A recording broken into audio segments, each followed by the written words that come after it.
Well, the black is back. I'd sandblasted it off because I'd used a cheap underbody coating. This time I've used a SEM chip guard product. Shot it on yesterday.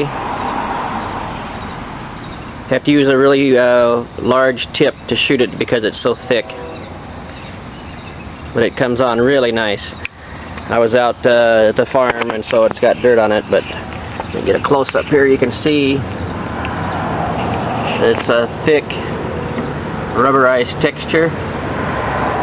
You catalyze it's a two-part mix. You catalyze it and then you got to shoot it or it's going to set up.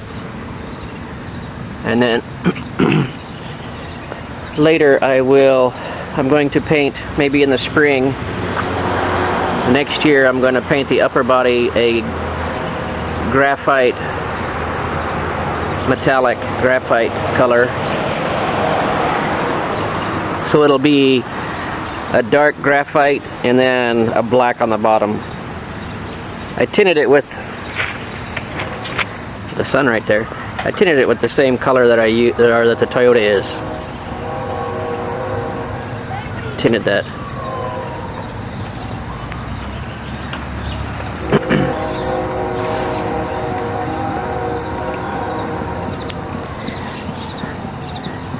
So I'm really pleased with it. I feel like it's going to last longer than the underbody, which lasted about 2 months and then started to deteriorate pretty quick. This should last a lot longer. And don't expect to get the staining. And I can clear coat this when I do the upper part of the truck. I can wash and clear coat the bottom. I get my light installed. That's the new fender.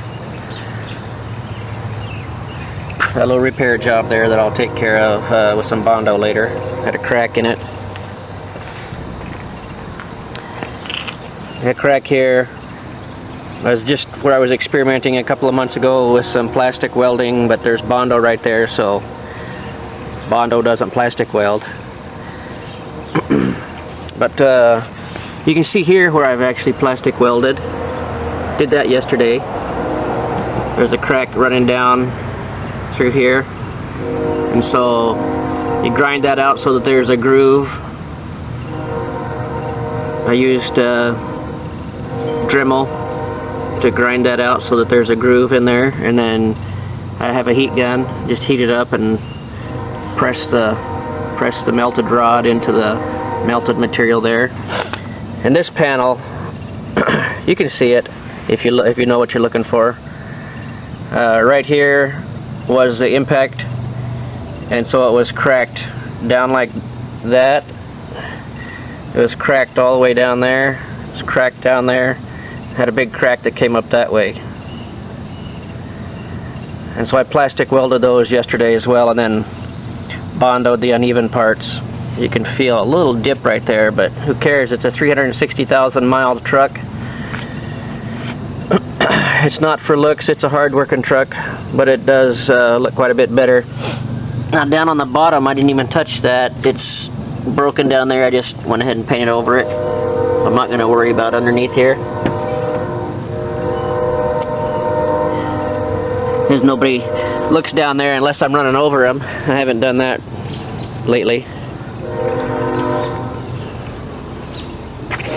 Anyway, this is what I shot with. It's a Harbor Freight HPLV kit. It's got a large and a small gun. Large gun has 2 tips.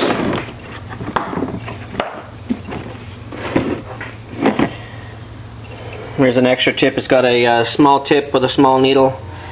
When you're going to shoot that coating, that black coating, you'll want to use the large tip.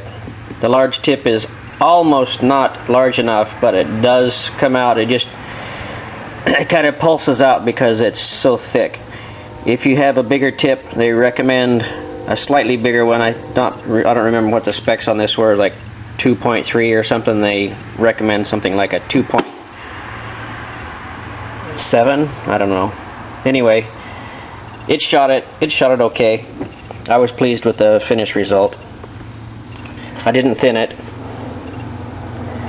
Anyway, that was like a $50 kit. That worked out pretty good. I was happy. Feel like I got my $50 worth already just in that one shoot.